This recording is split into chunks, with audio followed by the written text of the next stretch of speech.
आज आपण इयत्ता 6वीच्या सेमीच्या विज्ञानातील 5वा धडा डिझास्टर मॅनेजमेंट म्हणजेच आपत्ती व्यवस्थापन यावर आधारित प्रश्नांची उत्तरं आणि संकल्पना अगदी सोप्या भाषेत समजून घेणार आहोत. चला तर मग सुरू करूया.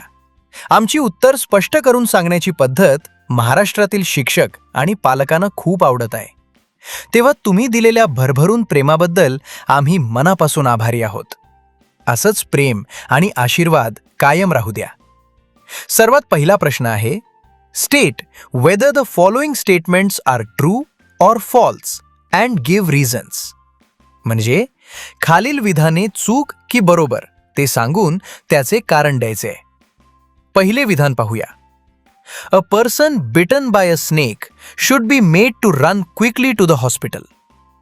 सापाने चावा घेतलेल्या स्नेक बाईट व्यक्तीला पळत पळत वेगाने रुग्णालयात नेले पाहिजे. याचे उत्तर आहे फॉल्स. याचे कारण काय आहे? Running makes the poison spread faster in the body. The person should sit calm and move as little as possible. विद्यार्थी मित्रांनो, जेव्हा आपण धावतो तेव्हा आपले रक्त वेगाने सळसळते. जर सापाने चावलेला माणूस धावला तर सापाचे विष पॉइझन त्याच्या शरीरात खूप वेगाने पसरेल. त्यामुळे त्या व्यक्तीने न घाबरता अतिशय शांत एका जागी बसावे आणि शरीराची हालचाल कमीत कमी करावी. तिथे दिलेल्या चित्रातही तुम्ही पाहू शकता, एक व्यक्ती सापाला घाबरून धावत आहे, जे अत्यंत चुकीचे आहे. तर दुसरी व्यक्ती चावलेल्या पायाची हालचाल न करता शांत बसली आहे. आता याच प्रश्नातील दुसरे विधान समजून घेऊया. The body of a person suffering from sunstroke should be wiped with cold water. म्हणजेच उष्माघात झालेल्या व्यक्तीचे शरीर थंड पाण्याने पुसावे. हे विधान ट्रू म्हणजेच बरोबर आहे. याचे कारण असे की wiping with cold water quickly lowers the dangerous heat in the body and gives relief. उन्हाळ्यात कडक उन्हामुळे शरीराचे तापमान खूप वाढते. यालाच आपण उष्माघात म्हणतो. व्यक्तीचे शरीर थंड पाण्याने पुसले तर शरीराची वाढलेली धोकादायक उष्णता लवकर कमी होते आणि त्या व्यक्तीला आराम मिळतो. आता आपण पुढच्या मुख्य प्रश्नाकडे वळूया. प्रश्न दुसरा. Suggest appropriate first aid for the following situations. Explain your answer with reason. खालील परिस्थितींमध्ये तुम्ही कोणता प्रथमोपचार फर्स्ट एड कराल आणि का? पहिली परिस्थिती आहे, boiling water falls on your colleague's hand. The hand has turned red and is causing severe pain. तुमच्या सहकार्याच्या हातावर उकळते पाणी पडले आहे. हात लाल झाला आहे आणि खूप वेदना होत आहेत. अशा वेळी फर्स्ट एड म्हणजेच प्रथमोपचार काय असेल? Wash the hand with cold water and apply ointment. Do not burst blisters. बाजूच्या चित्रात दाखवल्याप्रमाणे भाजलेला हात लगेच नळाच्या थंड पाण्याखाली धरावा आणि नंतर त्यावर जळजळ कमी करणारे मलम लावावे. जर त्वचेवर पाण्याचे फोड ब्लिस्टर्स आले असतील तर ते अजिबात फोडू नयेत. यामागचे वैज्ञानिक कारण आहे. Cold water reduces pain. Bursting blisters causes infection. थंड पाण्यामुळे वेदना आणि उष्णता कमी होते आणि जर आपण फोड फोडले तर त्यातून जंतू आत जाऊन इन्फेक्शन किंवा संसर्ग होऊ शकतो. अशीच अजून एक आपत्कालीन परिस्थिती पाहूया. A person's clothes on the street have caught fire and he started running in panic. रस्त्यावरील एका व्यक्तीच्या कपड्यांनी पेट घेतला आहे आणि ती व्यक्ती घाबरून पळू लागली आहे. यावर प्रथमोपचार काय असेल? Stop them from running and make them roll on the ground. Don't pull stuck clothes. त्या व्यक्तीला पळण्यापासून लगेच थांबवावे आणि जमिनीवर लोळायला सांगावे. तसेच त्वचेला चिकटलेले कपडे ओढून काढू नयेत. याचे कारण समजून घ्या. Running increases the fire. Rolling puts it out. पळाल्यामुळे आगीला जास्त ऑक्सिजन मिळतो आणि आग आणखी भडकते. याउलट जमिनीवर लोळल्याने ऑक्सिजनचा पुरवठा खंडित होऊन आग लवकर विझते. चिकटलेले कपडे ओढल्यास त्वचा फाटू शकते, म्हणून ते ओढू नयेत.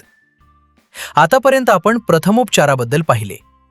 आणि हो मित्रांनो, जर तुम्ही अजून आपल्या चॅनलला सबस्क्राईब केले नसेल तर आत्ताच सबस्क्राईब करा, व्हिडिओला लाईक करा आणि हा व्हिडिओ तुमच्या मित्रांना व्हॉट्सॲपवर शेअर करायला विसरू नका. आता एका वेगळ्या नैसर्गिक घटनेवर आधारित प्रश्न पाहूया. प्रश्न तिसरा. Some wells in a village that had plenty of water suddenly started drying up. At the same time, water levels began to rise in wells that were previously dry. एका गावातील भरपूर पाणी असलेल्या काही विहिरी अचानक आटू लागल्या. त्याच वेळी पूर्वी कोरड्या असलेल्या विहिरींमध्ये पाण्याची पातळी वाढू लागली. यशला वाटले की हा एक चमत्कार, मिराकल आहे.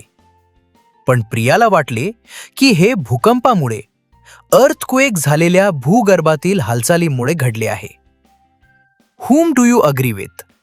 Give reasons for your answer. तुम्ही कोणाशी सहमत आहात? याचे उत्तर आहे आय अग्री विथ प्रिया. याचे कारण earthquakes crack the ground and change the path of underground water. भूकंपामुळे जमिनीला आणि आतल्या खडकांना मोठ्या भेगा पडतात. त्यामुळे जमिनीखालून वाहणाऱ्या पाण्याचा रस्ताच बदलतो. म्हणूनच भरलेल्या विहिरीचे पाणी कोरड्या विहिरीकडे वाहून जाते. हा कोणताही चमत्कार नसून एक नैसर्गिक वैज्ञानिक बदल आहे. भूकंपाचा विषय निघालाच आहे, तर त्याचा मानवी जीवनावर काय परिणाम होतो ते पुढच्या प्रश्नात पाहूया. प्रश्न चौथा. ए. What are the various effects of earthquakes on human life? मानवी जीवनावर भूकंपाचे कोणते परिणाम होतात? याचे उत्तर खालीलप्रमाणे आहे. 1. Houses and buildings collapse, causing loss of life.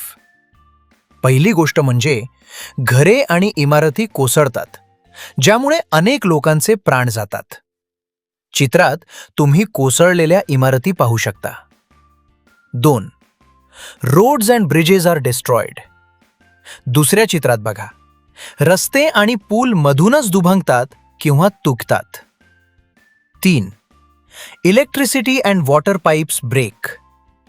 तिसऱ्या चित्रात पाण्याची पाईपलाईन फुटून पाणी बाहेर उडताना दिसत आहे. तसेच विजेचे खांबही पडतात. जसे नैसर्गिक भूकंपामुळे नुकसान होते, तसेच माणसाने निर्माण केलेल्या युद्धामुळेही मोठे नुकसान होते. प्रश्न चौथा. B. Write the harmful effects of war. युद्धाचे हानिकारक परिणाम लिहा. उत्तर. 1. Many people die and properties are destroyed. 2. People are forced to leave their homes. 3. Farming becomes difficult and pollution increases. आता याच प्रश्नातील एक अत्यंत महत्त्वाचा आणि रोजच्या जीवनाशी निगडित प्रश्न पाहूया. प्रश्न चौथा. C. What will you do if you receive a call from an unknown number asking for an OTP? जर तुम्हाला अज्ञात नंबरवरून OTP विचारणारा फोन आला तर तुम्ही काय कराल? उत्तर. I will never share my OTP with anyone and I will immediately cut the call. विद्यार्थी मित्रांनो, हे नेहमी लक्षात ठेवा. आपण आपला OTP, वन टाइम पासवर्ड कधीही कोणाशीही शेअर करायचा नाही. असा फोन आल्यास लगेच तो फोन कट करायचा, जेणेकरून आपली सायबर फसवणूक होणार नाही.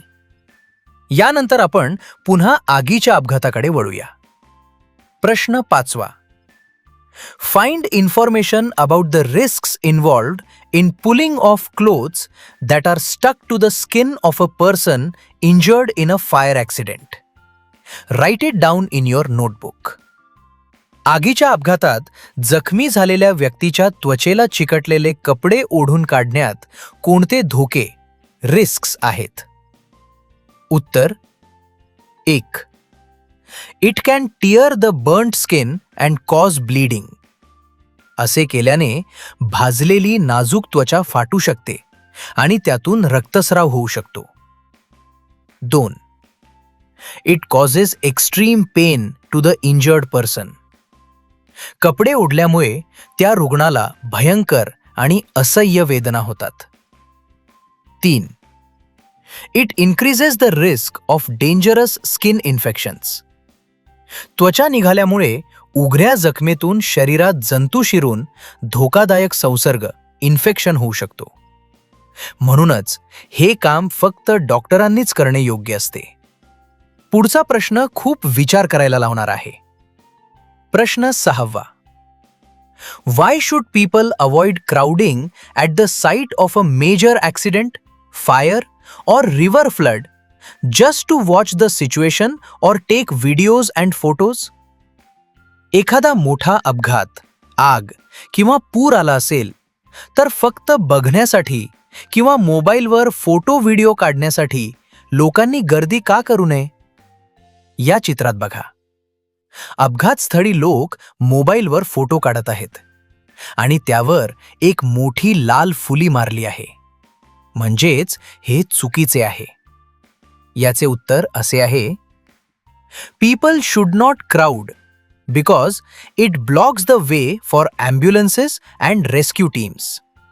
Also standing there can be dangerous for their own life. जर लोकांनी गर्दी केली तर रुग्णांना वाचवण्यासाठी येणाऱ्या ॲम्ब्युलन्सेस आणि बचाव पथकांना पुढे जायला रस्ता मिळत नाही.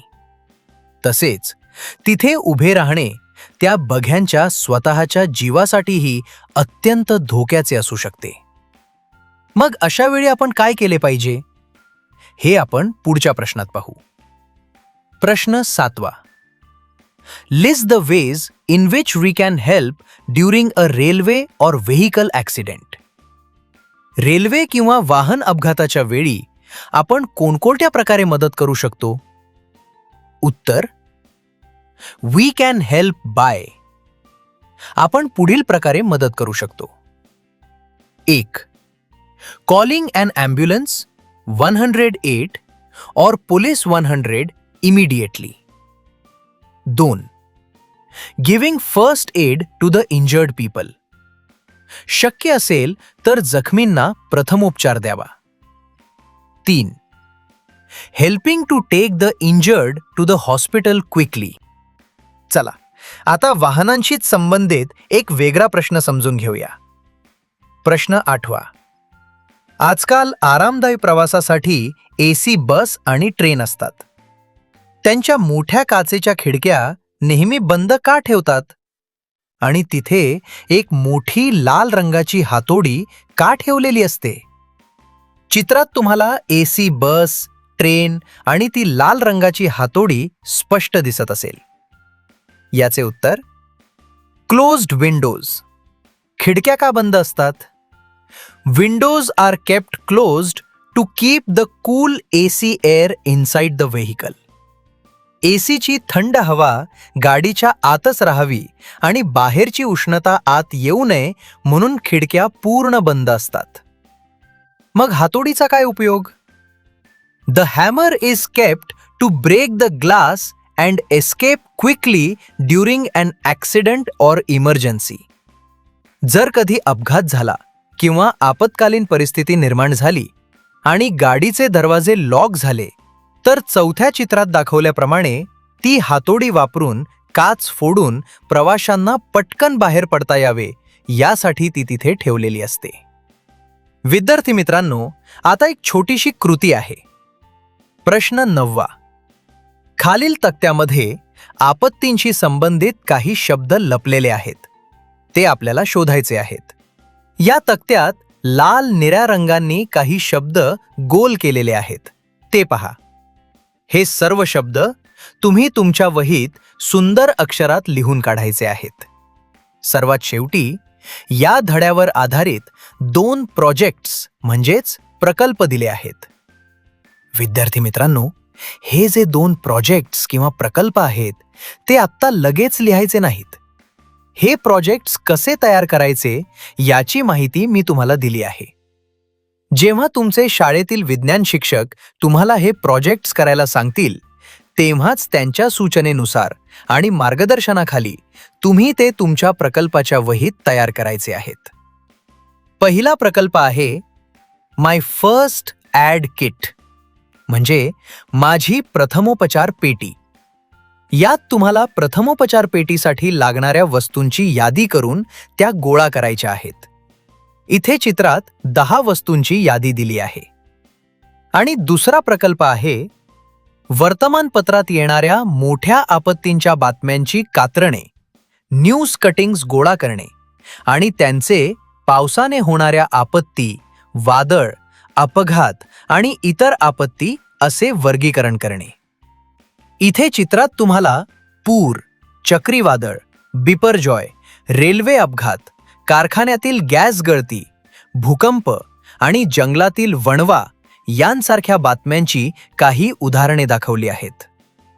These disasters cause huge loss of life and property. We must be aware and follow safety measures. या आपत्तींमुळे खूप नुकसान होते, म्हणून आपण जागरूक राहून सुरक्षेचे नियम पाळले पाहिजेत. आज आपण आपत्ती व्यवस्थापन या पाठातील सर्व संकल्पना आणि प्रश्नोत्तरे समजून घेतली आहेत. मला खात्री आहे की तुम्हाला हे सर्व नक्की समजले असेल. धन्यवाद. व्हिडिओ आवडला असेल तर लाईक या बटनावर क्लिक करा, चॅनलला सबस्क्राईब करा आणि तुमच्या मित्रमैत्रिणीला हा व्हिडिओ शेअर करा. कॉमेंट बॉक्समध्ये तुमचे नाव व गावाचे नाव कॉमेंट करा.